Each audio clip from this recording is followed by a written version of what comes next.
Hello. तर आज Sunday होता आणि आज प्रथमेशसुद्धा जॉबला गेला होता. खरंच मला काही समजतच नाही की हे जॉबवाले असे संडेलाच का बोलवतात असो.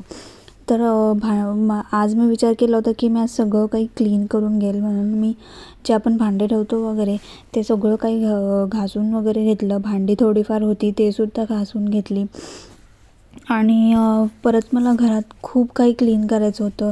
घरात थोडेफार जाळेसुद्धा झाले होते आणि फॅन पण खूप खराब झाले, घाण झाले होते. सो मी विचार केला की ते आज मी सगळं काही क्लीन करायला पाहिजे. So yes. 1 hour later. तुम्ही इथे पाहूच शकता की घर पूर्ण मी क्लीन केलेलं, सगळं जाळे वगैरे काढलेले, फॅनसुद्धा पुसून घेतला होता. 4 hours later. पण प्रश्न पडला असेल की मी ब्लॉगिंग कशाला स्टार्ट केली. तर मला लोकांनी ओळखलेलं खूप आवडतं, त्यासाठी मी ब्लॉगिंग वगैरे स्टार्ट केली, म्हणजे कोणी मला ओळखावं असं. सो कोणी माझ्या चॅनलला नवीन असेल तर प्लीज सबस्क्राईब करा आणि मला सपोर्ट करा. Thank you so much for watching.